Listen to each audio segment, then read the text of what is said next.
अस्सलाम वालेकुम ख़ातीन व हज़रात, मैं हूँ खिज़र हयात और आज हम बात करेंगे कि पाकिस्तान डेमोक्रेटिक मूवमेंट ज़िमनी इलेक्शन में हिस्सा लेने क्यों जा रही है। ख़ातीन व हज़रात, गुज़िश्ता एक अरसे से देखा जा रहा है कि पाकिस्तान की सियासी जमातें जमहूरी निज़ाम से नाला नज़र आती हैं। यानी कि यूं कहा जाए तो ये ज़्यादा बेहतर होगा कि पाकिस्तान की सियासी जमातों को अपने ही बनाए गए जमहूरी निज़ाम पे एतमाद नहीं है। अगर माजी की बात करें तो पाकिस्तान पीपल्स पार्टी भी इलेक्शन से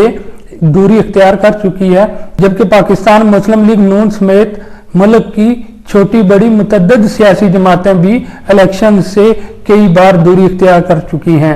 मगर देखने में यह आया कि सियासी जमातें बिलाखिर इस नतीजे पर पहुंची हैं कि इलेक्शन से दूरी ही उनकी सियासी साख को मुतासर करती है और बिलखसूस उन्हें नाकाबिल तलाफी सियासी नुकसान पहुंचाती है। पाकिस्तान पीपल्स पार्टी बज़िद थी कि ज़िमनी इलेक्शन में हर सूरत हिस्सा लिया जाएगा, जबकि पाकिस्तान मुस्लिम लीग नून और बिलखसूस मौलाना फजल रहमान भी इस ख्वाहिश का इजहार कर रहे थे कि ज़िमनी इलेक्शन से दूरी इख्तियार करना ही बेसिकली इस जमहूरी हुकूमत के खिलाफ एक बड़ा और संजीदा इकदाम हो सकता है। पीपल्स पार्टी बज़िद थी कि अगर उन्होंने ज़िमनी इलेक्शन से अलहदगी इख्तियार की तो बहरहाल पाकिस्तान की हुक्मरान जमात यानी कि तहरीक इंसाफ को इसका बेपनाह सियासी फायदा होगा। और देखा जाए तो तहरीक इंसाफ भी इस फैसले से खुश थी कि सिंध में होने वाले ज़िमनी इंतखाबात में अगर पाकिस्तान पीपल्स पार्टी और बिलखसूस पाकिस्तान की अपोजिशन जमातें हिस्सा नहीं लेती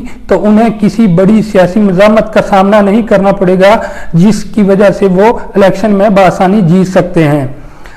इसी तनाजुर में पाकिस्तान पीपल्स पार्टी और पीडीएम के दरमियान इख्तिलाफात चल रहे थे। पाकिस्तान पीपल्स पार्टी का फैसला ये था कि हमने हर सूरत इलेक्शन में हिस्सा लेना है, जबकि पीडीएम का मौक़िफ़ ये था कि इंतखाबात से कबल ही इस इलेक्शन को मुतनाज़ा बना दिया जाए। ऐसी पंडितों का तजिज़िया इस हवाले से देखा जाए तो वो ये कहते हैं कि बेसिकली पाकिस्तान पीपल्स पार्टी को माजी की तारीख से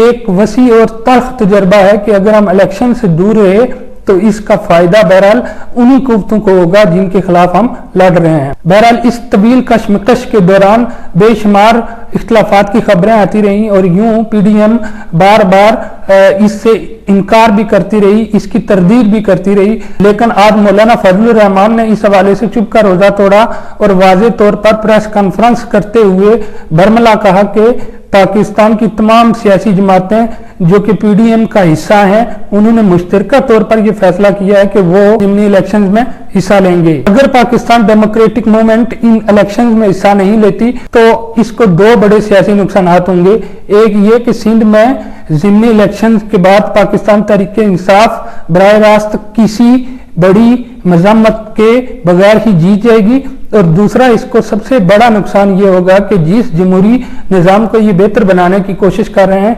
अगर उससे ही ये दूरी इख्तियार करेंगे तो आवाम में ये तासुर जाएगा कि बहरहाल ये जमहूरी निज़ाम को ही डिरेल करना चाहते हैं। दूसरी तरफ देखा जाए तो पाकिस्तान तहरीक इंसाफ ने एक बार फिर दावा किया है कि हम बार बार कहते रहे इनके दोगले नारे बहरहाल ये सिर्फ वक्ती और रवायती हैं, इनका वावेला फकत करप्शन पे एनआरओ लेना है। तहरीक इंसाफ का ये भी कहना है कि पीडीएम के इस यू टर्न के बाद अब ये भी तय है कि ये इस्तीफे जमा तो करवा रहे हैं अपनी पार्टीज को, लेकिन ये इस्तीफे पेश नहीं किए जाएंगे। ये हुकूमत को प्रेशराइज करना चाहते हैं और फकत एनआरओ लेकर अपनी जान करप्शन के केसेस से छिड़वाना चाहते हैं, लेकिन तहरीक इंसाफ इनको ये मौका नहीं देगी। पाकिस्तान में जमहूरी निज़ाम को बेसिकली इन जमहूरी सियासी जमातों से ही सबसे ज्यादा खतरा लाक नजर आ रहा है। इस्तेकाम में सियासत के लिए ये जरूरी होता है कि सियासी जमातें बर्दाश्त का मुजाहरा करें और वक्त की नज़ाकत को समझें। बहरहाल एक तरफ इस्टेब्लिशमेंट को